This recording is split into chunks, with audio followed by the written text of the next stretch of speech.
C'est-à-dire, nous sommes en train de critiquer l'exercice en fonction des individus qui ont des véritables responsabilités. Arrêtez de vous juste vous arrêter à la personne. Non. Mais au-delà de ça, est-ce que les critiques qu'on apporte n'ont pas aussi leur sens? Donc, il n'y a personne qui... Peut-être que nous aussi, dans le camp dans lequel nous nous trouvons, on a tort. Mais puisque ce que nous posons comme acte n'est en aucun cas préjudiciable, nous répondons dans lequel nous nous trouvons, on a tort. Mais puisque ce que nous posons comme acte n'est en aucun cas préjudiciable, nous répondons dans des systèmes où nous avons la possibilité de critiquer. Moi, je vois Macron, la contestation, des fois quand il va rencontrer l'organisation des cultivateurs, des agriculteurs en France et tout ça là. Il y a des gens même qui vont parfois jusqu'à verser de l'eau à des chefs d'État. Je ne dis pas que c'est ce que nous devons faire, parce que je prône le légalisme, mais au-delà de ça, les gens ont différentes manières de manifester leur mécontentement. Au-delà du fait que nous parlions dans les réseaux sociaux, vous n'allez pas sortir une vidéo, en tout cas je parle de moi à titre individuel, où j'ai fait l'apologie de la violence, où j'ai appelé un regroupement ou un soulèvement radical de quelques individus. Non, tout ce que je dénonce ici, c'est le fait que les choses ne soient pas faites dans la règle de l'art. Et c'est mon droit le plus absolu. Maintenant, la personne qui n'est pas contente, il vient avec ses arguments, et puis vous êtes d'accord avec moi? Mais le problème, c'est qu'à un moment donné, la dynamique qui a failli se mettre en place, et je le dis, c'est un pétard. Mais le problème, c'est qu'à un moment donné, la dynamique qui a failli se mettre en place, et je le dis, c'est un pétard. Échange personnel, il n'y a personne ici qui a une meilleure vie que qui que ce soit. On s'en fout du niveau de réussite de qui que ce soit. Dana vit bien à l'étranger, c'est la vie de Dana. Et nous sommes là d'abord pour discuter des intérêts communs. Parce que le Gabon est notre héritage à tous. Il n'y a personne qui est plus un ayant droit que quiconque. Changeons. Et surtout, discutons. Moi, le problème, c'est le manque de respect. Je veux me montrer que tu as le monopole de l'éducation inachevée. Je vais prendre et puis je vais parachever ça. Je vais aller acheter les parpaings. Et puis je vais goudronner ou je vais bitumer ou je vais cimenter ça. Ça ne va pas chauffer. Ça ne chauffera point. Et je le dis. Je vais cimenter ça. Ça ne va pas chauffer. Ça ne chauffera point. Et je le dis. Que le papa ou la maman ou l'enfant de quelqu'un qui s'est amusé à se perdre, je vais écouter et puis ça va rentrer dans mon oreille. Je dis que même si tu es assis à la droite du roi Charles Hamsef, souverain de la dynastie de Windsor, je vais te le blimser, tu vas pas croire. Ça c'est clair. Nous parlons d'Oligui en tant que dirigeant gabonais. Il est venu un 30 août, il a tenu des propos qui, selon moi, sont des serments et des engagements auprès de la population et de la conscience collective. Nous parlons de ça. Est-ce que, s'il faut repartir dans les fondamentaux, il a tenu parole face à son serment? C'est ça le vrai point. Oligui sous-entend aujourd'hui qu'il serait un bâtisseur.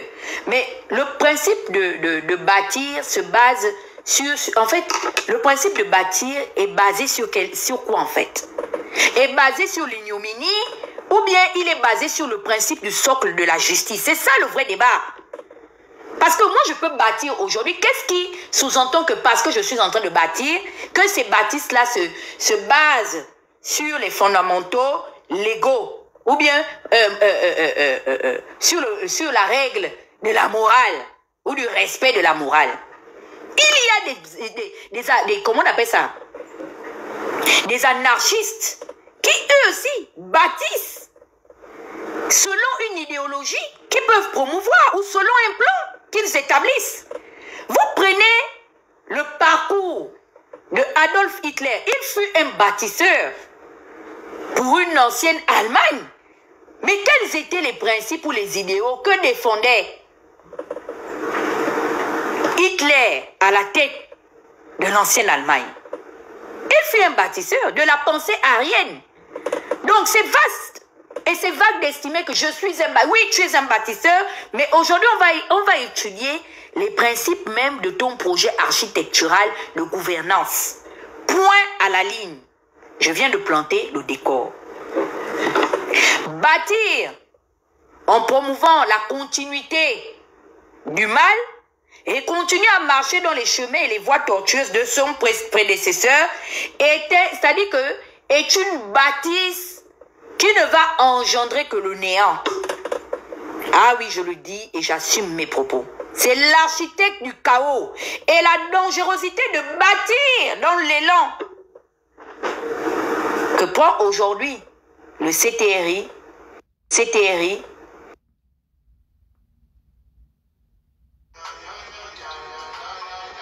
Des exemples en légion, nous en avons. Et parce que c'est important et fondamental et surtout urgent d'intercepter le dirigeant. Parce que le commandant à bord ou le commandant de bord nous mène droit vers le précipice. Nous sommes en train de rentrer dans une situation de cataclysme politique. Il faut le dire.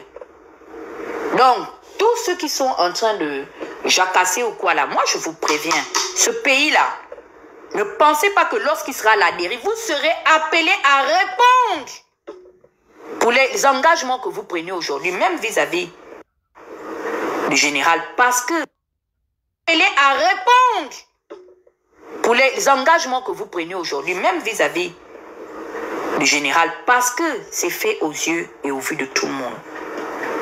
Du moment où nous avons la possibilité et la capacité d'avoir accès au moindre live ou à la moindre prise de parole, vous serez amenés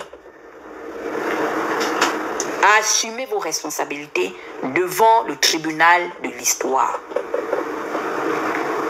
Tous ceux qui ont défendu l'idéologie de l'ancienne Allemagne, de ce qu'on a pu trouver et attraper, ont eu à répondre, même ceux qui s'étaient déjà déplacés géographiquement ont eu droit à des procès parce qu'ils ont promu cette idéologie et ils ont accompagné cet agenda. Ce pays est en train d'aller à la dérive. Et matin, midi et soir, nous venons interpeller les architectes de ces dessins inavoués pour dire que les Gabonais que nous sommes aujourd'hui, vous n'allez pas nous obliger à gérer les contentements. On ne va pas être obligé de gérer ou de se partager ou de subir une quelconque forme de proposition où il n'y a que le compromis ou le contentement. Non. Nous voulons nous affranchir des anciens schémas. Quand Oligui laisse entendre qu'il est un bâtisseur, il a bâti quoi? Il a bâti la justice. Il a bâti, comme a dit mon petit frère le Phénix, l'état de droit. L'état de droit a été bâti et au jour d'aujourd'hui, on a exclu certaines personnes à ne pas venir discuter de certaines causes qui ont peut-être été à l'origine de son arrivée par le monopole et l'entremise des armes à la tête de notre pays, le Gabon. De quelle bâtisse parlons-nous? Parce que la cohabitation avec le PDG, c'est-à-dire que c'est une évidence, c'est même flagrant. Quand le PDG aujourd'hui, qui s'est reconstitué en tant que parti de masse, a même fait appel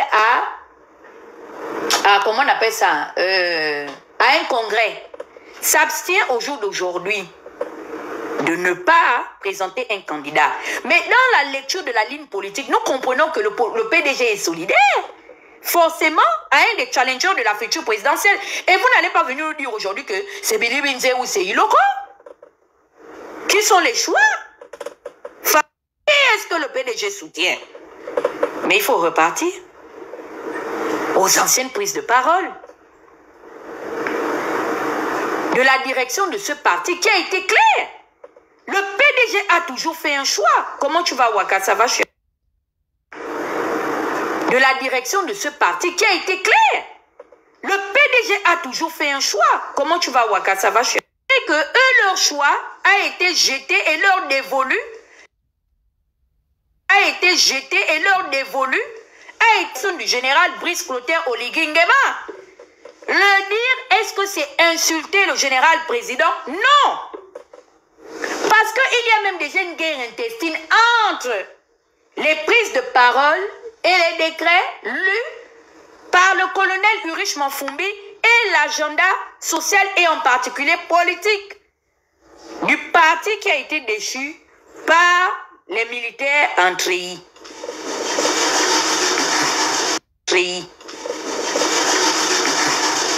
Voici des gens soi-disant qui ont été déstabilisés par un régime, mais qui ont quand même ramené dans la lecture de la cohérence. Est-ce que ça existe? Moi, je viens, je t'enlève, exemple, à un poste. Et puis quand je viens dans le poste, je dis, bon, j'ai fini de t'enlever, mais viens, on va travailler. C'est un sens. Si je t'ai enlevé, c'est parce que j'estimais que tu n'as pas les compétences. Soyons cohérents. Si finalement, le PDU, je prends même ne fût-ce que le communiqué, le dernier communiqué en date du porte-parole de la présidence, qui nous apprend que aucune charge au niveau des poursuites judiciaires n'ont été prises en l'endroit et en l'occurrence en particulier vis-à-vis de la personne d'Ali Bongo. Mais si Ali Bongo ne peut pas être aujourd'hui appelé à comparaître devant les juridictions compétentes, pourquoi avons-nous enlevé Ali Bongo? Oligui est venu enlever Ali Bongo. Pourquoi? Puisque Ali Bongo aujourd'hui jouit de toute sa liberté. Il a bâti le principe de la justice et de sa bâtisse sur seulement et la personne d'Ali Bongo. Je veux comprendre là, il faut qu'on m'explique ici. Je veux comprendre. Je deviens folle, j'accepte. Je n'ai pas de maison que j'ai construite, j'accepte. Je suis prostituée, je vais même accepter le tout aussi. Il n'y a pas de problème, comme disait Rekula, mon cœur est ouvert. On dit comment, Dan? J'accepte et puis quoi? Merci.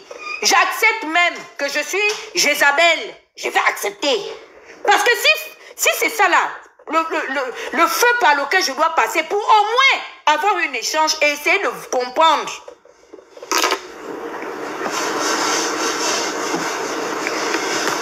Quelle est votre démarche? Et qu'est-ce que vous défendez derrière la personne du général Oligui? J'accepte comment on appelle ça, de me conformer à cet exercice. Après avoir fini de dire même que j'ai abandonné mon enfant, j'accepte ça.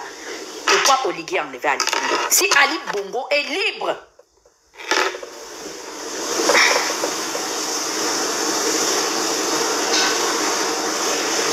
puisque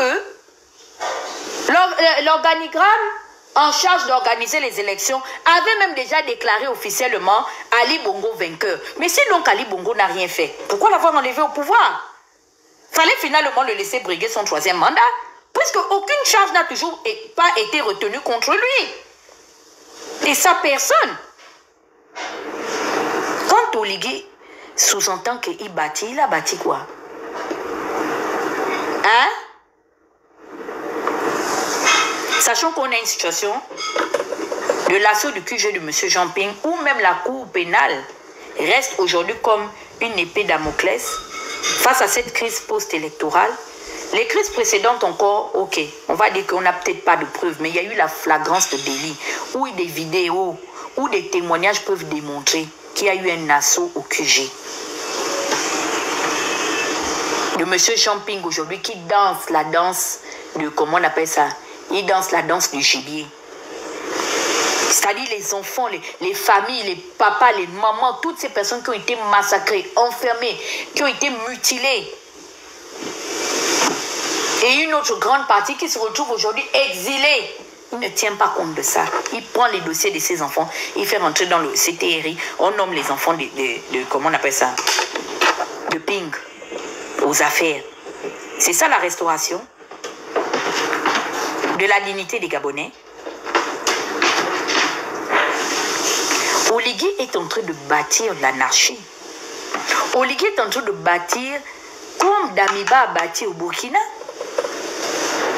Oligui est en train de bâtir, comme, du moins, hier, Gueye avait bâti, après avoir ravi le pouvoir au Sphinx de Daoukro.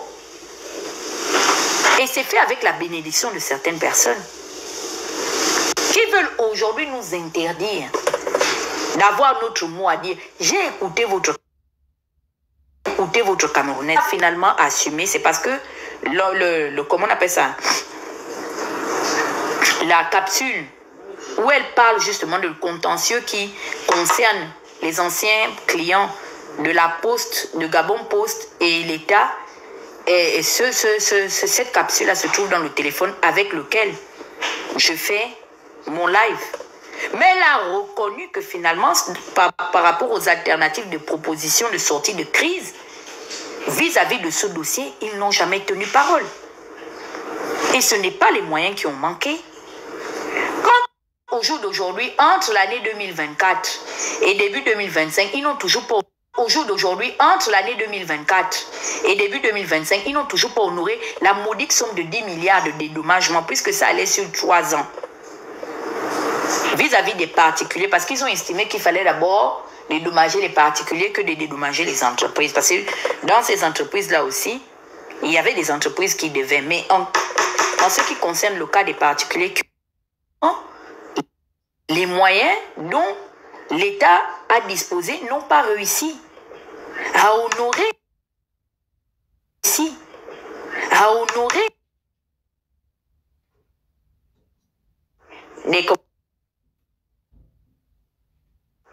comment on appelle. C'est vous.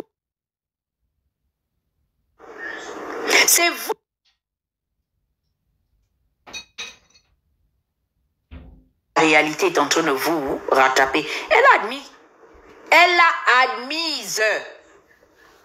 Et je sais qu'avec beaucoup de difficultés, vous savez, la partie même là où elle admet que ça n'a jamais été payé, sa voix baisse, la tonalité, l'intonation de sa voix, elle est en train de baisser. Elle ne parle plus avec arrogance comme lorsqu'elle est partie parler l'année dernière sur le plateau de RFI, l'une de ses dernières interviews. Mais quelle condescendance. Bonsoir Alex, comment tu vas? Je ne sais pas sur quoi il comptait. Oh, elle l'admet même au cours. Alex, comment tu vas? Je ne sais pas sur quoi il comptait. Oh, elle l'admet même au cours de cette prise de parole, elle reconnaît qu'ils ont eu des problèmes de trésorerie. La question que je renvoie à Madame la ministre, ils ont avisé qui a été officiellement mis au courant que le secteur extérieur de Fitch Ratings ou de Moody's qui nous ont appris que la note souveraine du Gabon avait baissé et que voici les conséquences qui vont engendrer le fait que la note souveraine du Gabon soit abaissée. Ils ont même précisé que leur première inquiétude est justement le fait que le Gabon rencontre des problèmes de trésorerie, d'abord sur un point de vue national et également sur le fait que le Gabon serait en incapacité de pouvoir régler ses dettes auprès de ses bailleurs de fonds. On a eu des spécialistes de l'économie, Monsieur Jean-Gaspard Tontoumaï, nous allons sortir la VAR. Et vous savez, lorsqu'ils refusent de parler des débats de fonds, ils vont directement dans les invectives. Oh, les a priori. Oh non, c'est de la jalousie. On va être jaloux du fait que vous soyez incapable d'honorer vos dettes. Non mais attendez, soyons raisonnables. Soyons raisonnables, les uns vis-à-vis des autres. On est jaloux de quoi et de qui? D'un système qui est venu encore accroître le cahier des charges de la comptabilité publique. C'est-à-dire que nous sommes partis d'un point A à un point B. Aujourd'hui, on se retrouve avec C. Non mais dis donc. Vous ne faites que ramasser des échecs de fond en comble et vous assimilez vos échecs au fait que nous, il y aurait une susceptibilité de jalousie. De quoi? Quand vous voyez votre pouvoir là, ce que vous incarnez derrière ce pouvoir là, ça suscite une quelconque envie. Est-ce qu'il faut même comparer même le médiocre pouvoir de l'enfant d'Omar Bongo au sien? C'est-à-dire que votre pouvoir ressemble seulement à la brocante. C'est le dévalué de tous les pouvoirs d'Afrique centrale. C'est-à-dire que c'est pas que je dénigre. Même le pouvoir de mon frère Touadéra en Centrafrique. Mais je vous dis qu'aujourd'hui, le pouvoir même de Touadéra est beaucoup plus influent et respecté vis-à-vis de l'opinion extérieure. Vous ne ressemblez seulement que à, comment on appelle ça, au nouveau déballage de 18h en Kembo, le tout doit partir absolument. Ça dit qu'il n'y a aucune éthique déontologique derrière les actes que vous posez. Il y a le non-respect de la fonction et il y a également le problème de la légitimité du point de vue du statut juridique. Vous avez quel statut juridique? Ça dit même devant des assemblées générales officielles, on vous fait passer par les deuxièmes portes, derrière les palais présidentiels. Et nous, on va s'élever, on va jalouser quoi? On dit que n'est habilité officiellement à rentrer par le perron de l'Élysée qu'un président élu au soir d'une élection. Vous êtes rentré à l'Élysée sans être annoncé dans l'agenda officiel du président français. Votre agenda est léger. Le dispositif mis en place. Ça dit que même le petit du Sénégal là, Diomaye Faye, le pouvoir de Diomaye Faye sans le pétrole du Gabon est plus influent et plus légitime que le vôtre. On discute quoi derrière? Je demande, vous êtes seulement dans les alcools. On dirait que comme vous êtes seulement en train de vous ambiancer, vous êtes en permanence bourré.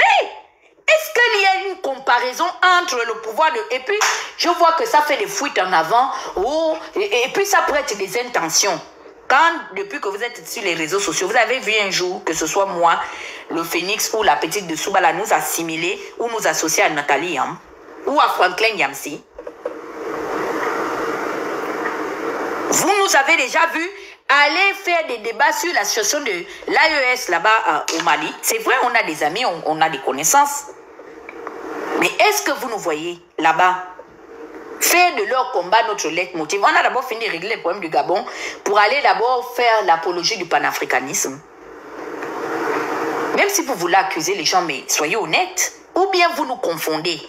Parce que vous êtes les seules et uniques personnes qui... C'est-à-dire que vous êtes en train de falsifier le personnage médiatique des gens. Il y a une page, et je répète, qui se fait appeler Tata Huguette officielle. Cette page n'est pas de moi. Vous usurpez mon identité. Parce que votre véritable combat, c'est de me décrédibiliser auprès de l'opinion. Mais là où vous êtes coincé, c'est que la page-là ne peut pas poster de live. Et c'est pour ça est-ce que je suis sereine en fait dans mes bottes. Hier, j'ai appris que, comment il s'appelle, Jean-Rémy Yama était chez Princesse. Vous avez pondu un texte à charge contre Jean-Rémy. Derrière, moi, mon identité. Parce que, je ne sais pas, quand vous faites tout, vous mettez tout ça en place. C'est ça ce que Oligui bâtit, la délation. Pourquoi vous ne prenez pas vos responsabilités à titre individuel de parler à Jean-Rémy Yama, vous-même ou toutes les personnes que vous agressez derrière cette page? Pourquoi vous aviez besoin d'usurper? Si vraiment mon opinion ne comptait pas dans l'arène, pourquoi on est arrivé là? Moi, je vous ai dit, la règle fondamentale en politique, d'abord, de base, est qu'on doit parler de vous. Et j'ai eu hier ce débat. Nous allons revenir sur ça. Je dis que c'était ovation, c'est standing ovation pour le combat que le cyberactivisme et en particulier l'activisme au Gabon mène depuis l'avènement des années 2010 en montant. Le plus important en politique, c'est qu'on doit parler de vous. Je vous ai toujours pris l'exemple de Jean-Marie Le Pen. Qu'est-ce qui a créé le mythe derrière Le Pen? Le fait que la presse française soit à charge et agressive vis-à-vis de lui. Ils ont même instruit l'opinion à s'intéresser et à étancher leur curiosité sur le personnage qui se cachait derrière l'ancien patron du Front National. Et c'est mon professeur de droit constitutionnel qui nous a pris cet exemple. Le plus important en politique est qu'on parle de vous. C'est-à-dire qu'au jour d'aujourd'hui, même si c'est le diable qui s'est levé. Je vous prends même un exemple dans le show business américain.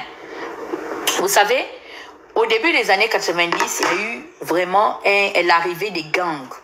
Il y a eu un clivage vraiment de climat très délétère entre les Noirs américains de la West Coast et de la East Coast. Donc, il y avait c'est-à-dire que des homicides à non point finir. Et à cette époque-là, qu'est-ce qui s'est passé? Le vice-président américain est passé à la télé et a parlé de Tupac Amaru Shakur. C'est le jour que le vice-président américain de cette époque-là est passé à la télé parler de Tupac Amaru Shakur, que Tupac est devenu une légende dans l'histoire de la musique afro-urbaine hip-hop aux États-Unis. Pour que Michael Jackson devienne l'icône qu'il a été, il a fallu que Jackson se frotte aux politiques. Nous sommes partis de la culture à l'influence politique. Vous ne voyez pas Jackson avec les présidents américains, même comment on l'a décoré. Il a même été décoré par le couple princier de l'époque, de Buckingham Palace. Vous ne le voyez pas auprès du prince Charles et de Lady Diana. Il a donné des concerts privés. Mais c'est ça qui a donné la notoriété à Michael Jackson. C'est pas seulement le fait qu'il soit l'artiste qui a le plus vendu dans le millénaire à son époque. Parce que le disque Thriller fut le disque le plus vendu de son époque et de cette année-là. C'est ça. C'est ça qui fasse en sorte qu'on te pèse dans l'entertainment. On pèse ton poids, ta notoriété. On essaie d'évaluer ce que tu vaux. Parce qu'on regarde également le nombre de personnes que tu impactes et tu touches. C'est de là où on te mesure. Et le fait qu'un homme influent politique, de là où on te mesure. Et le fait qu'un homme influent politique, de cette époque-là, soit passé. Et pourtant, il était venu clasher Tupac. Mais quand il a parlé de Tupac, Tupac est sorti. Et il lui a répondu. Même quand vous écoutez Head Mob, il a dit, c'est vrai que moi je suis New-Yorkais, je suis de la team Juno Mafia, mais je reconnais l'influence de Tupac. Il a dit que tu ne peux pas discuter avec moi, je suis une légende. Même les politiques de ce pays-là se réfèrent à ce que moi je fais.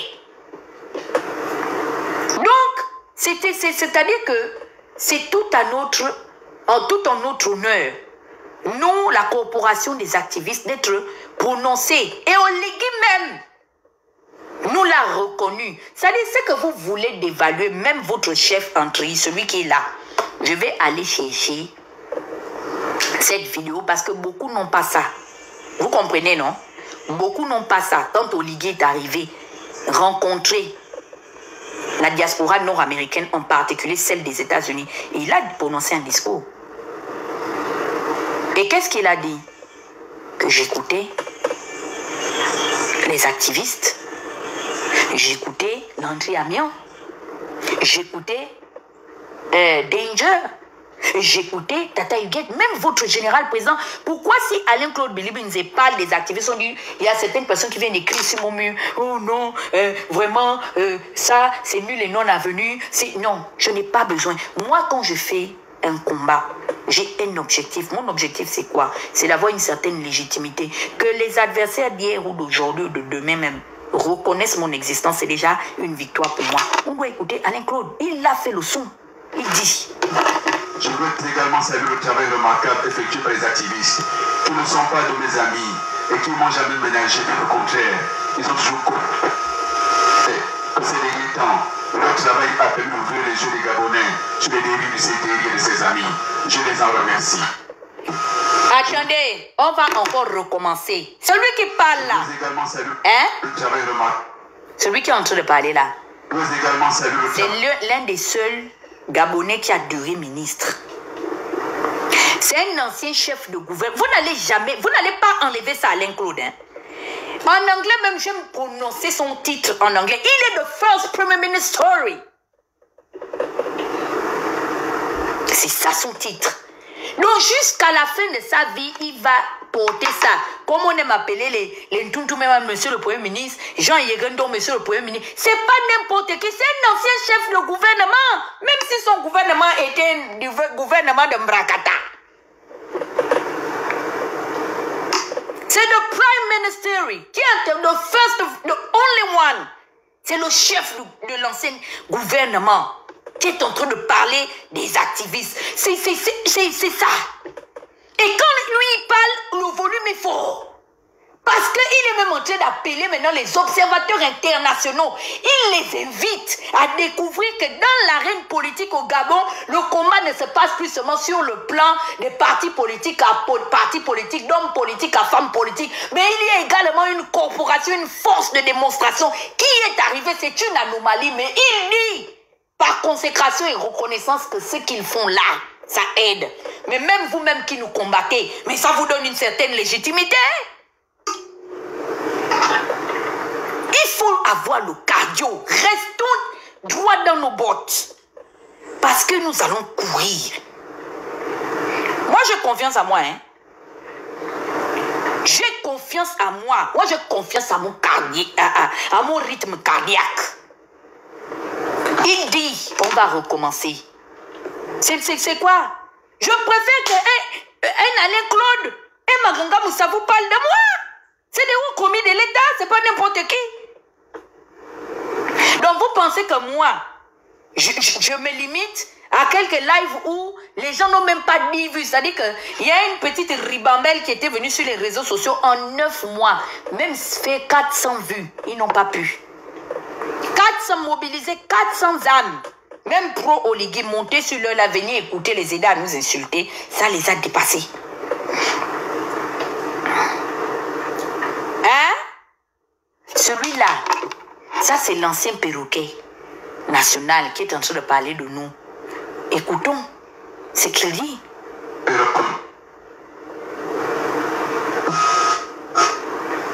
voudrais également saluer le travail remarquable effectué par les activistes qui ne sont pas de mes amis et qui ne m'ont jamais ménagé, mais au contraire, ils ont toujours compris que ces derniers temps, leur travail a permis d'ouvrir les yeux des Gabonais sur les dérives de ses et de ses amis. Je les en remercie. Il a insulté quelqu'un. Il dit que nous sommes venus ouvrir les yeux sur les dérives du CTRI. Parce que le CTRI a des dérives. Laurence Ndon dit Bango. Mbango Laurence, c'est son nom. Elle ne s'appelle pas Menga Menzogé. J'ai dit que si elle s'appelle Menga Menzogé, qu'elle me porte plainte et qu'elle aille me prouver devant les juridictions pénales au Gabon la preuve. Avec un procès gagné à titre exclusif en son honneur. Parce que les accusations que je porte vis-à-vis d'elle sont des accusations graves. Quand même. Vous êtes d'accord avec moi? Ayant une avocate de référence comme Maître Paulette Onian, j'ai demandé à Laurence de me faire un procès. Mon avocate ira me représenter là-bas. Elle ne s'est jamais appelée Laurence Menga Menzogé. Jamais. Son seul nom à l'état civil est et a toujours été Laurence Mbango, née dans le Wouri, au département de la maternité de Ndieng. Je dis que Mbango a dit: nous avons rencontré des problèmes de trésorerie. Est-ce que nous ne sommes pas venus parler de ça? Ça fait partie des dérives de cette CTRI.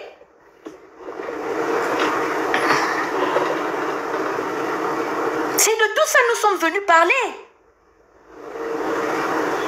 Et pendant que nous étions en train de parler de ça, pour dire attention, votre manière de vous endetter avec autant d'agressivité dans les marchés financiers ne sont pas en train de pallier à la véritable situation du stock.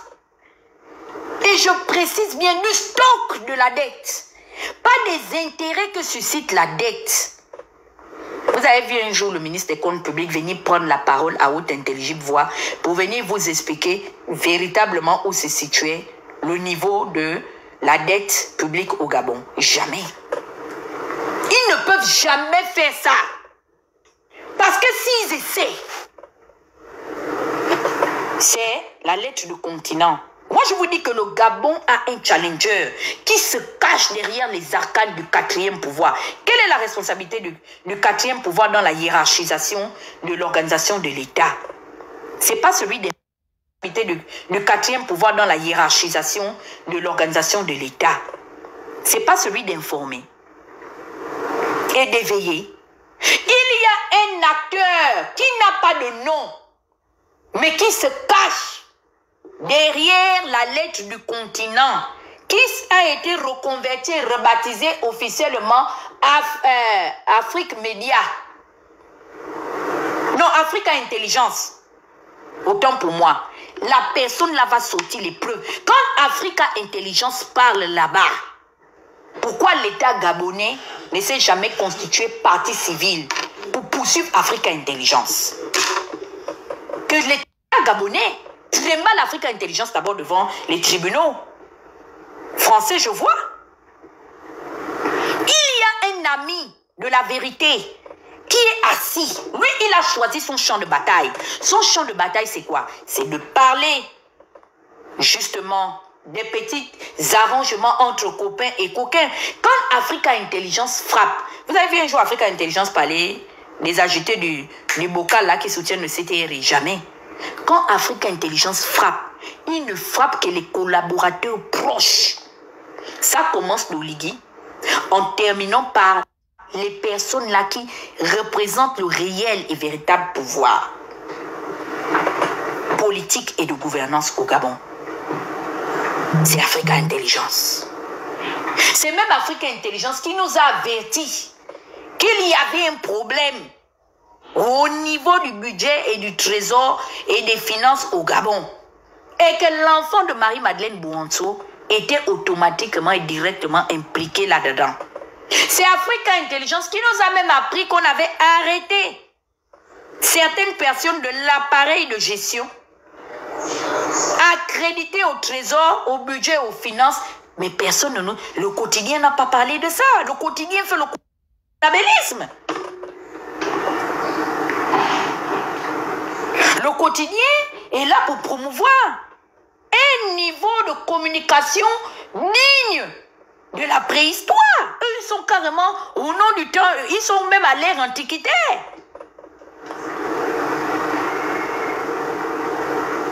Quand tu lis un journal affilié au pouvoir, j'ai vu un gros titre qui stipulait que Oligui aurait doté Mimvoul d'un camion de quoi par rapport à la situation des collectivités locales. La municipalité maintenant aura si c'est, je pense, des voitures pour des bennes à ordures là. J'ai dit que mais attends, Oligui donc quand il est venu sans statut juridique, il est venu avec un trésor de guerre, mais qui nous parle alors finalement? Il part faire sa déclaration de fortune quand? Au niveau de la Cour des comptes, dont son jeune frère Adrien, Aurélien Minsamingema en est l'un des plus grands juges. C'est un fonctionnaire de la Cour des comptes, non? Sa déclaration de fortune, il a fait comme ça. Les gens vont arrêter de venir insinuer que nous on ment. Ok, vous dites que nous mentons, mais pouvez-nous démontrer qu'Oligui est venu avec un trésor de guerre qui lui permet aujourd'hui de pouvoir doter la mairie de Mimvoul de certains véhicules. Moi, je sais que les collectivités locales jouissent de leur propre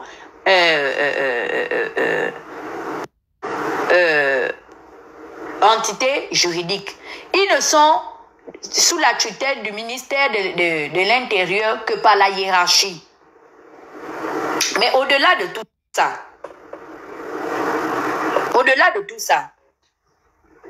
quand il prend la responsabilité d'aller donner là-bas, il donne ça en tant qu'individu parce qu'il est gentil, ou bien il donne ça en tant que locataire sans statut juridique de la présidence de la République. Mais s'il aurait fait ça, c'est que ce n'est pas l'argent d'Oligui. Il y a la décentralisation dans les collectivités locales. Merci Félia. Il donne ça en tant que qui? Il a eu ça où? C'est l'argent de l'État qui devient maintenant le don personnel d'Oligui, ou bien quand j'entends Oligui aurait laissé 7 milliards. Il a laissé 7 milliards à la raison de 63 milliards dans les 9 provinces du Gabon. Par rapport à quoi? C'est lui qui a laissé, ou bien c'est l'argent du Gabon qui a été laissé pour distraire l'opinion? Hein, le Phénix, tu veux parler? Bonjour. Oui, bonjour. Les gens qui sont là à la mangeoire, ils sont très dangereux. Ils sont en plein live. Écoute ce que ton parent du Canada qui a beaucoup de meubles là dit. Rollins, ça fait 14 ans pour voir. Je sais pas. Rollins. Jerry Rawlings? Rollins a fait, il est rentré à la main en 69. Il a fait le coup d'État en 79. Il a arrivé au pouvoir civil 2 ans. 2 ans après. Il est parti. Il est revenu faire encore le coup d'État. Il dit qu'il a fait 14 ans. Que quand il a fait le coup d'État, le premier, quand il avait épurgé là, il avait épuré le premier régime. Voilà, il avait enlevé les poutistes. Il a fait 2 ans, il est parti, il a remis le pouvoir au civil. Il dit maintenant là-bas qu'il a fait 7 ans. Pourquoi les gens là sont comme ça? Tu me demandes, je ne sais pas. Ils sont en train de dire, oh, c'est vrai, Rollins avait 14 ans. Rollins est rentré à l'armée en 1969. Il a fait le premier coup d'État en 1979. Il a fait 2 ans. Il a remis le pouvoir au civil. Ils disent là-bas qu'il a fait 7 ans. Qu'Oligui doit même faire 7 ans de transition. Bon. Donc, c'était ce que je voulais dire. Mon frère, moi, tu sais, moi, je parle des gens qui sont importants, qui sont influents. Moi, j'ai parlé de... Désolé de t'avoir dérangé, parler des rats. Ancien chef de gouvernement, aujourd'hui devient un homme politique face à son ami, c'est tous des PDG de CT. Ça, c'est les gens comme ça qui doivent parler de nous, comme il a parlé de nous, et puis je réponds. Sinon, il y a un adage, un proverbe afghan qui dit en langue afghane que ça veut dire, traduction en français, on ne répond pas au coup de sabot d'un âne, rideau. Et qui t'a traduit ça? Moi-même. Là où j'ai passé l'information de Jerry Rawlings, là, c'est là-bas où moi aussi j'ai appris à parler afghan. Ah bon?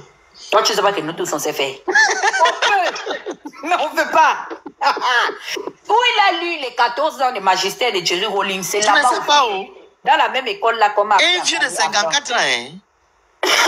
On m'a appris à parler afghan là-bas. Donc, on ne répond pas au coup de sabot d'un âne. Maintenant, on va rentrer, comme tu es là, tu peux rester, sur la situation des candidats retenus. Avant de rentrer dans ça, je ne sais pas si les Gabonais se rendent compte. On peut parler de ça dans la grande. Ils ont parlé de ça, ils ont dit que oui, vous êtes parti vous inscrire. Toi, Marlène, je ne sais pas qui là, tu viens en France. Pourquoi tu es venu t'inscrire, tu veux faire le buzz. Oh, toi là-bas, tu te fais un document, vous allez faire le buzz et vous allez accuser le CETRI, vous voulez salir le CETRI. J'ai fait la demande à Clignement. Les pauvres qui sont là-bas m'ont refusé. Dit que vous racontez quoi? Monsieur Yama, il a déposé tous les documents. L'affaire de sa mère a sorti de son père. Vous avez vu dans le code électoral là-bas où on demande la naissance de sa mère. Pourquoi les gens là sont comme ça? Je voulais parler. Vas-y, parle, maman, pardon. Du code électoral. Vous savez. Comme ça. Je voulais parler. Vas-y, parle, maman, pardon. Du code électoral. Vous savez, lorsqu'il y a eu le projet constitutionnel, parce que ça allait à l'encontre de la réglementation des lois de niveau et de principes internationaux. Le Gabon, parce que ça allait à l'encontre de la réglementation des lois de niveau et de principes internationaux. Le Gabon a ratifié des chartes. Et là même, je n'ai pas été très virulente là-dessus parce que j'ai laissé le soin. Et là même, je n'ai pas été très virulente là-dessus parce que j'ai laissé le soin à cette liste des questions de droit constitutionnel de se prononcer. Vous avez vu que on a pu découvrir, maître, excusez-moi si j'écorche vos noms, il y a eu un jeune frère aussi qui est docteur en sciences politiques aussi que j'ai découvert. La question sur le code électoral reste de facto, c'est-à-dire que en amont comme en aval, si on l'écume, on se rend compte qu'il y a un énorme niveau de violation des droits humains à l'intérieur. Quelqu'un dit que ça bug. Ça bug?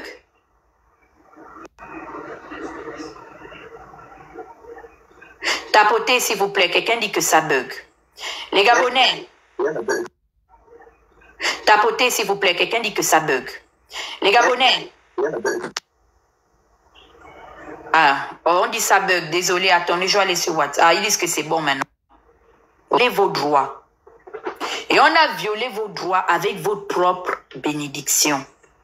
Parce que Oligui, sachant qu'il ne jouissait d'aucun statut juridique, n'avait aucune légitimité d'appeler à un, comment on appelle ça, à un vote référendaire. Parce que le principe du vote référendaire reste la dernière issue lorsque les entités des institutions de l'État n'arrivent plus à se mettre d'accord. N'aurait été habilité, selon ce que dit la règle de droit, à appeler à un choix référendaire qu'un président élu au suffrage universel. C'est pourquoi il aurait été important de faire annuler ce projet de loi. Parce que ce projet de loi a donné naissance à une loi en vigueur qui se cache derrière le code électoral où on fait l'apologie de la bâtisse du diable et de l'anarchie. Le diable a bâti au Gabon. Quand on insinue que des questions de réglementation se référeraient à la situation matrimoniale d'un individu, je me pose la question de savoir, nous sommes en train d'évoluer, nous faisons la promotion des progrès et des réflexions progressistes, ou nous sommes en train de faire un bond vers le passé antérieur. Qu'est-ce que ma situation et ma vie amoureuse a à voir avec le projet ou l'amour que j'ai pour l'autre? B.A.B.A. Je connais des hommes et des femmes qui, n'étant pas mariés, ont fait bouger les lignes et continuent d'exister dans la rime politique. Ouais. Pour le compte de la France insoumise, membre de l'Assemblée législative française, Marion Maréchal est mariée à qui? Elle-même, sa tante Marine Le Pen, 2 fois finaliste à l'élection présidentielle de la France. 5e République. Elle s'est mariée quand? C'était où? Mais attendez. Hollande. François Hollande, président en exercice de la France, de la République française. Hollande s'est marié où? Sarkozy. Mais regardez, à quel niveau de débat se situe aujourd'hui la politique gabonaise en fait. Et il y a des gens qui veulent se convaincre qu'ils ont évolué et que les choses ont changé. Oui, les choses ont changé. Effectivement, nous sommes là dans l'optique de constater à quel niveau les choses ont changé, mais les choses ont changé de manière régressive. De manière régressive. C'est-à-dire que tout ce qui préoccupe aujourd'hui, l'entourage et même ceux qui incarnent ce pouvoir-là, ne tournent autour que des choses personnelles des gens.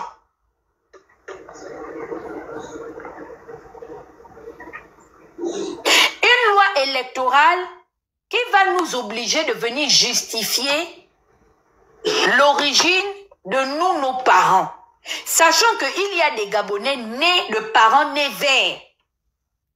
C'est-à-dire que si ma mère aujourd'hui, Mitoulou Josiane, avait décidé de compétir, étant orpheline de père et de mère, devait se rendre où? À l'heure là, sachant qu'elle est enfant d'indigents nés dans les villages. Le temps même que vous avez laissé à ces candidats, est-ce que ça permettait? Parce que au jour d'aujourd'hui, on n'a pas centralisé les choses. Nous ne sommes pas encore arrivés au niveau de l'autodigitalisation des informations, surtout sur le compte des collectivités locales. Moi, exemple, je suis encore au niveau d'aller demander de manière manuscrite une copie de ma déclaration d'acte de naissance.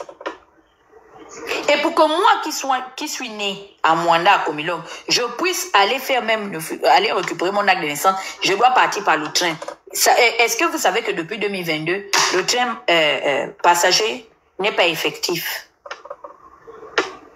Est-ce que l'État m'a donné les moyens pour pouvoir prendre AfriJet? J'ai d'abord mangé mes 2 repas pour pouvoir m'offrir un déplacement en avion.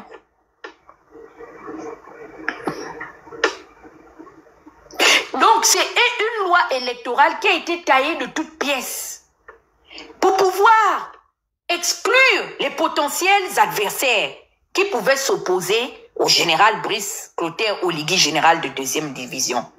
Quand maintenant nous faisons la promotion de l'exclusion, parce qu'on estime qu'aujourd'hui, un Gabonais né à 50% ne serait pas un véritable Gabonais. On se base sur quoi? Finalement, aujourd'hui, l'acquisition de naturalisation se base sur quel principe? Puisque même les États-Unis d'Amérique confèrent à un citoyen né uniquement d'un parent américain de jouir de son statut de citoyen américain de façon intégrale. Maintenant, où la loi le bloque, c'est que pour prêter le bloc, c'est que pour prêter le bloc, c'est que pour prêter aussi, il faille que tu sois né sur le territoire. C'est tout. Mais je ne pense même pas qu'en France, eux, ils ont cette loi-là. C'est aux États-Unis seulement.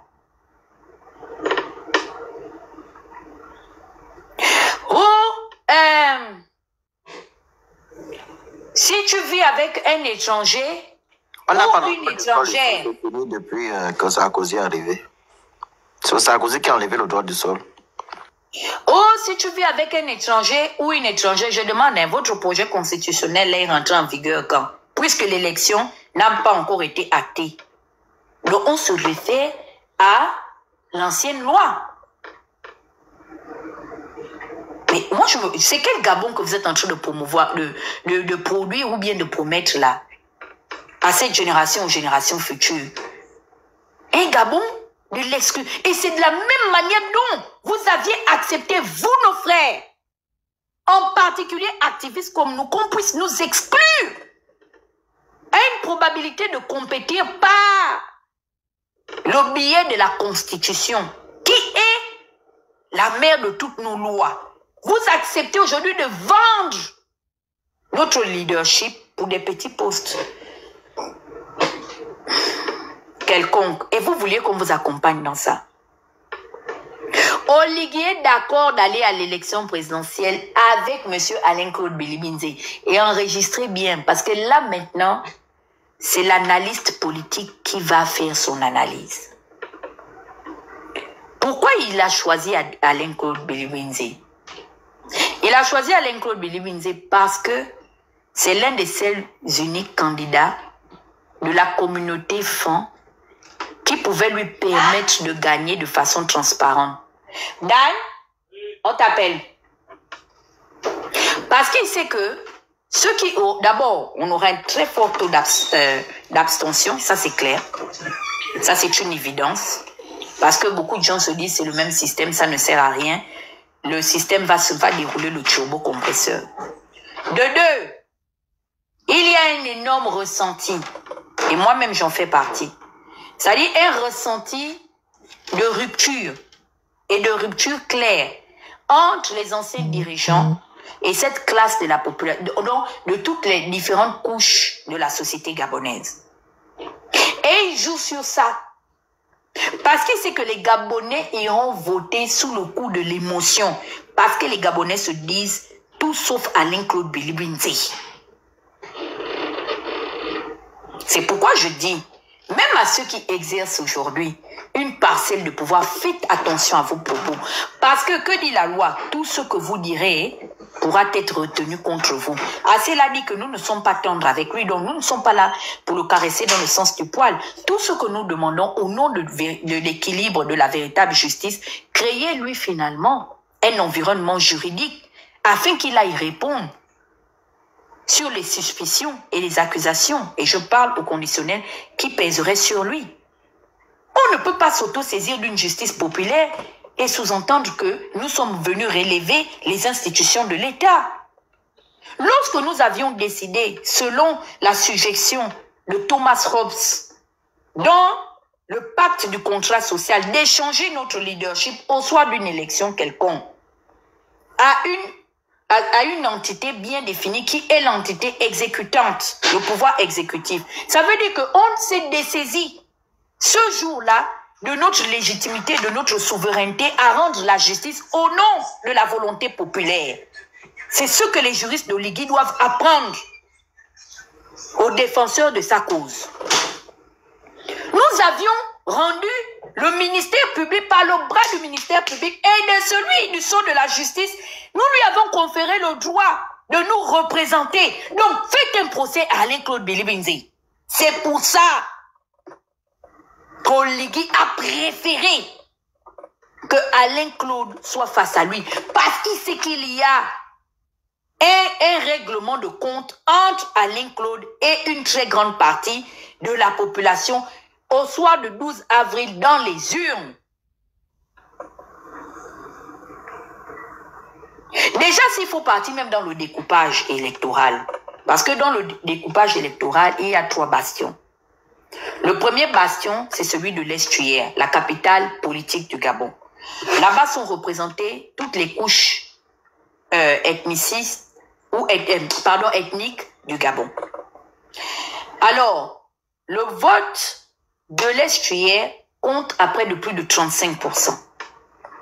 Quand on finit dans l'Estuaire maintenant,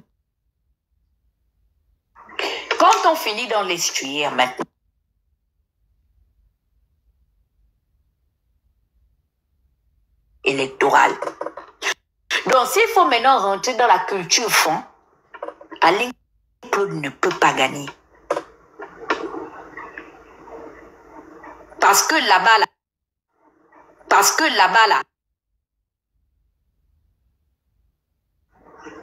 du clanisme et du tribalisme comme les Marc Onaïsangui qui sont à la manœuvre,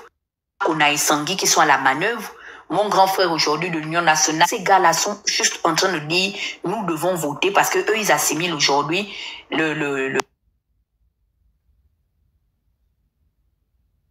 Alain-Claude ne gagnera pas. Il n'aura pas l'électorat fond. Parce que Osimane est à la manœuvre. Maintenant, le dernier bastion se partage entre, je vous ai dit, il y a 3 provinces qui organisaient le désordre et ils sont très liés. Parce que si vous regardez même les migrations socio-ethniques, ce sont des ethnies qui sont partagées entre Vindo, ils sont partagés entre. Ils sont même 4. Il y a le Gwe Vindo et le Gwe Lolo et même le Haut-Gwe où vous allez retrouver les mêmes peuples qui parlent les mêmes langues. Non, je pense qu'on devait nous classer dans le groupe des quotas. Parce que quand, exemple, un Saké parle et moi, Bungomu, je parle, on va se comprendre. Donc, vous voyez que le PDG comptait déjà sur l'association de Haut-Gwe et de Logwe Lolo qu'ils appelaient la 10e, le Haut-Gwe Lolo, la 10e province. Maintenant, quand vous regardez maintenant le Gwe Lolo, ils ont leur frère dans l'Ongounier, qu'on appelle les gens de la gauche. Vous allez retrouver leur frère Nzebi là-bas. Donc, sachant que Oligui lui-même a une femme Banaba Kenge. Donc, la femme Banaba Kenge là, les parents, parce que moi j'ai des amis aujourd'hui, je les vois sur les réseaux sociaux. C'est le repli identitaire. Parce que c'est leur beau-frère.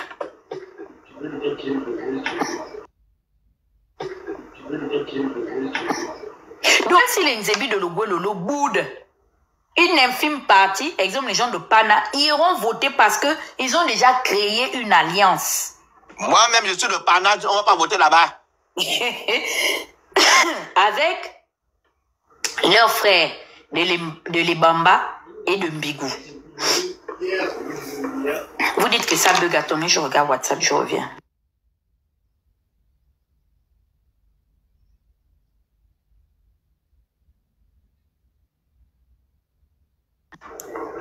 Donc, quand vous regardez maintenant l'Angounier et la Nyanga, l'Angounier et la Nyanga là-bas aussi, dans l'Angounier là, comme je vous ai dit, vous allez retrouver nos frères de Logwe Lolo dedans, à cause d'Nzebi. Mais, Massango, Donc, vous allez voir que les Massongo ont tendance à se rapprocher de leurs grands-parents qui sont les Pounou. Donc, peut-être la province qui va faire office de neutralité à cette élection-là. La province, c'est-à-dire les résultats de la province que moi j'attends, c'est la province de la Nyanga.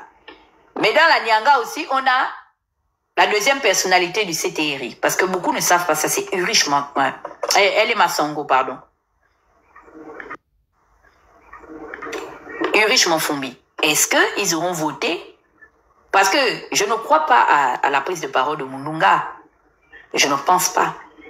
Donc, la province qui peut se laver les mains au jour d'aujourd'hui pour dire faites de ça ce que vous voulez, c'est la Nyanga pour dire on n'a pas d'intérêt là-dedans. Mais Langouni va se rallier. Si l'autre là, tu as oublié. Se rallier. Si l'autre là, tu as oublié. Le Goué maritime. Oui. Voilà, le Goué maritime aussi, effectivement. Le Goué maritime. Le Goué maritime. Donc, il va donner le mot d'ordre. Dans les deux provinces-là...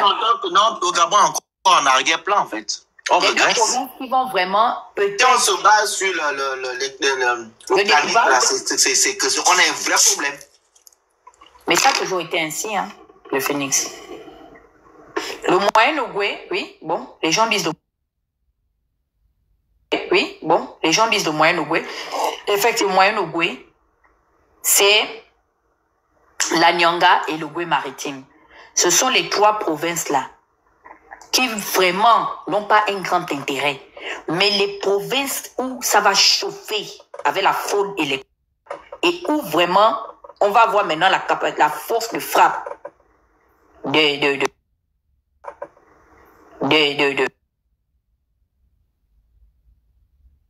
Iloko Stéphane.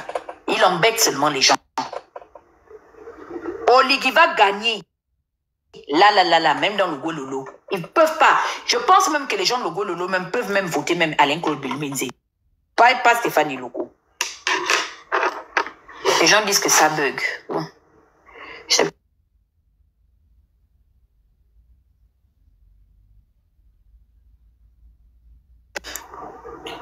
Donc là, ça va. Vous dites que ça rame. Ça rame où? Ce sont les gens qui eux-mêmes ils ont un problème de En connexion. bas là-bas, toi tu entends. Parce que toi tu es en haut. Même quand j'étais en bas, ça passait. Ils disent que ça bug, donc ils disent que ça va. Je suis allé sur Snap. Donc, tu sais, le Phénix, ces gens-là, il faut tout simplement les ignorer. Moi, j'ai dit, on va aller à un débat. On va débattre sur le projet de société. On va débattre sur le bilan du CTRI parce que on a un semi-bilan sur le CTRI. C'est tout. Si on ne peut pas discuter de ces affaires-là, on se laisse. Ils n'ont qu'à vendre Oligui comme l'homme providentiel, c'est leur droit le plus absolu. Nous aussi, on va venir aussi dépeindre Oligui comme on veut, parce qu'on l'assimile à l'échec. Voilà, c'est notre droit le plus absolu. C'est tout. Je suis vraiment pour la paix et la stabilité de tout le monde, en fait. C'est tout. Je suis vraiment pour la paix et la stabilité de tout le monde, en fait, de tout un chacun. Nous demandons en cette période électorale à la RTG de nous organiser un débat. Moi, j'ai bien envie d'aller débattre avec certains ayatollahs du CTRI, mais je veux qu'on ait des thèmes. Et je veux également que la neutralité de ceux qui vont officier ces débats-là soit prise en compte. On ne va pas continuer à se décréper les chignons, à aller dans les débats des langages de caniveau et tout. Non, je suis désolée. Là, nous sommes sur le terrain de la politique, jouons la carte de la politique. Assez a dit, nous éveillons les consciences. Éveiller les consciences, c'est très clair. Nous sommes en train de nous sacrifier à apprendre aux Gabonais à ne plus mendier par rapport à ce qui leur est dû. Par rapport à leurs droits. Ils n'ont pas l'obligation de dire merci, c'est leur devoir. Le jour qu'ils ont pris la responsabilité de devenir des gouvernants, ils ont pris l'engagement de vous servir. Et non vous d'aller les servir. C'est vous leurs employeurs et non le contraire. Eux, ils vous doivent des comptes. C'est pas vous. Il doit vous rendre... Mais le représentant même du Fonds monétaire a été clair. Il dit qu'il faille à un moment donné que le CTRI prenne ses responsabilités à communiquer sur le niveau de la dette et expliquer aux populations où ils en sont avec ça et les formes de proposition. Il faut être transparent sur la situation de gestion du pays. Mais c'est une obligation même. Une obligation même. De leur part. Donc, d'autres ne connaissent pas quels sont leurs droits. Mais nous, qui avons eu l'opportunité d'évoluer ailleurs, nous vivons dans des sociétés avancées. Ils ne vont pas venir nous demander de souffrir de conabellisme. Tandis que beaucoup sont parfois sous l'influence de la gestion socialiste des Français. Nous, les Nord-Américains en particulier, ceux des États-Unis, nous sommes des capitalistes. Hein? Donc, il faut arrêter. Arrêtez de vous cacher derrière les faux profits. C'est lâche. Votre place se trouve là-bas où vous vous trouvez. Sur un projet de société. Vous ne pouvez pas. Vous allez défendre quoi? Le non-paiement des victimes de Gabon Post et Télécommunications. Vous allez défendre quoi? Les problèmes de trésorerie où aujourd'hui on met en doute votre capacité à honorer vos dettes, les retards, la suspension sur les décaissements provisoires auprès des institutions internationales. Hein? Le fait qu'aujourd'hui vous soyez bloqué sur les marchés de l'emprunt parce que vous n'aviez pas des suggestions, même faites par ces gens du FMI et de la Banque mondiale. Vous allez venir nous discuter de quoi? Du fait que le Gabon est dans l'obligation de passer sur ajustement structurel du Fonds monétaire international. C'est de ça que vous voulez venir parler? Vous n'êtes même plus crédible même auprès de la BEAC, notre petite banque sous-régionale. On ne peut plus vous prêter. Vous ne pouvez plus faire les emprunts requis. Vous êtes en retard, pas de 1 mois, pas de 2 mois, pas de 3 mois. Vous êtes en retard sur tous les remboursements. Que vous étiez dans l'obligation. Un peu obligataire. 4 fois on a refusé. La honte de ça. Venez, on va parler de combien de fois on a refusé. Et même quand vous allez voir même les sommes qu'on a refusé de prêter au Gabon, mais c'est la honte. Le Gabon n'est jamais tombé à ce niveau de mendicité. Vous savez que vous n'avez pas... Vous savez que vous n'avez pas le niveau à ces personnes-là qui, eux, exercent le véritable pouvoir. La vérité... Oh, on fait encore le recours. Recours de quoi? On vous refuse l'argent, vous forcez. Les investisseurs de la zone CEMAC ne veulent pas. Parce que le Gabon est dirigé par un voyou. Voilà. Un voyou. Investir aussi dans un pays stable. C'est tout. Vous forcez quoi? 4 demandes, on a refusé. La honte. Il faut rentrer au Gabon. Nous ne pouvons pas laisser nous.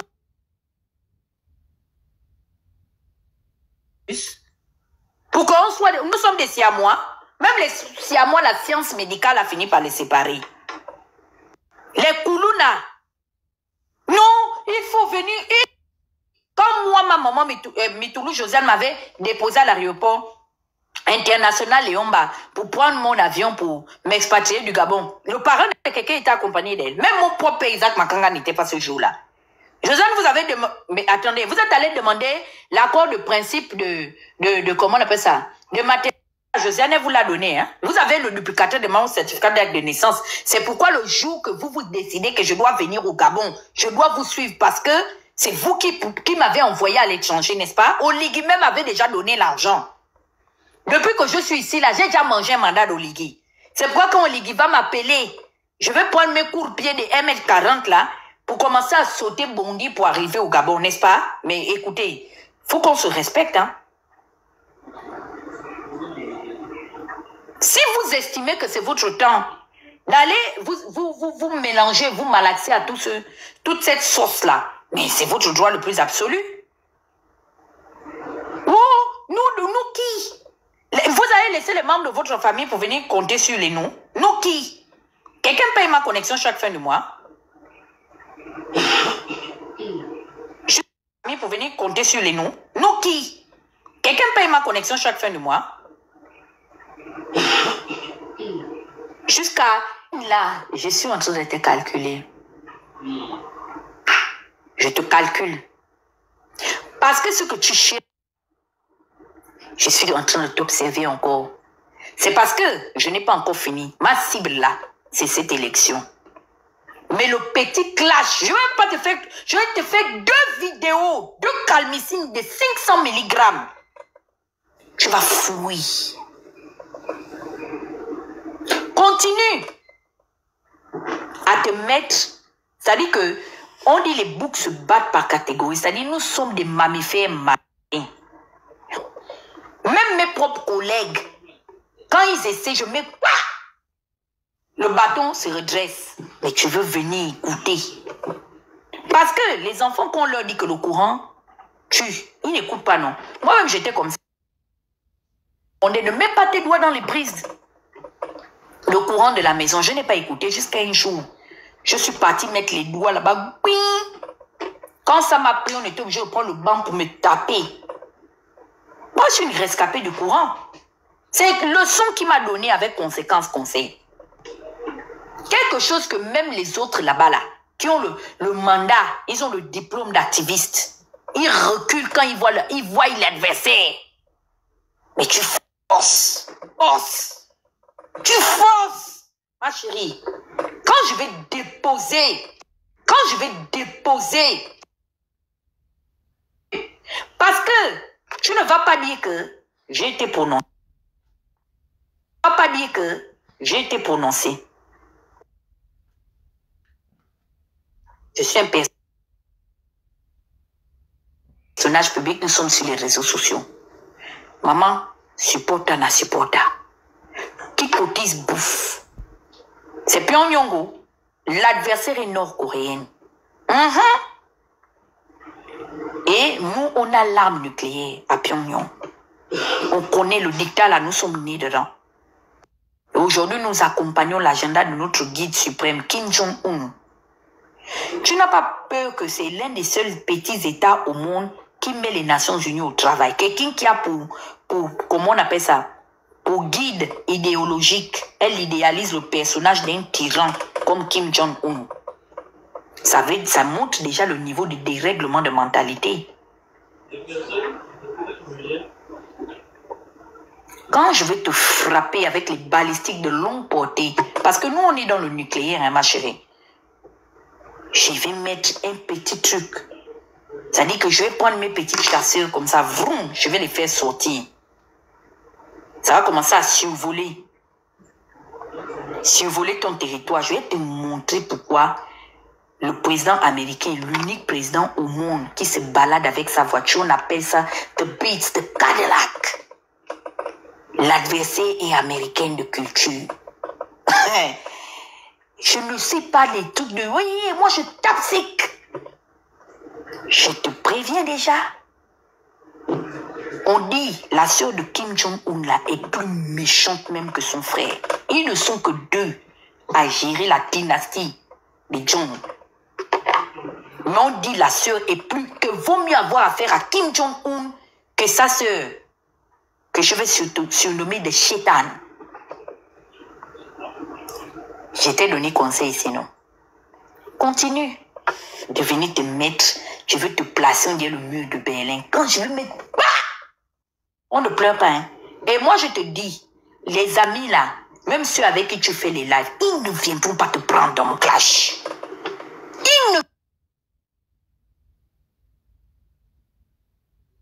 Ils nous dit que là-bas il y a le néant. À plus de 1000 km de profondeur, personne ne viendra là-bas. Ils vont t'envoyer les solidarités comme ça. Oh, bon courage, ne réponds pas. Tu sais la solution qu'ils vont te proposer. Ne réponds pas. Laisse-la, elle va parler 2-3 fois et puis elle va... C'est ce qu'ils vont te proposer comme alter. Le calmant qu'ils vont te donner, c'est ne réponds pas. Parce que j'ai voyagé avec toi. Maintenant, j'ai fini pour aujourd'hui. Comme je vous ai dit, je suis arrivé à 1h30. C'était 1h30 de live. Nous allons continuer à faire les lives. À ça, c'est qui fait les lives. À ça, c'est qui... Et puis ça va pas. Maintenant, la personne qui est trop fâchée là, il n'a qu'à casser la terre et puis il nous ensevelit dedans.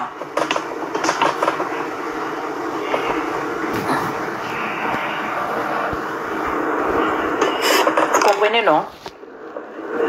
C'est ce qui va se passer. Je ne discute pas avec vous.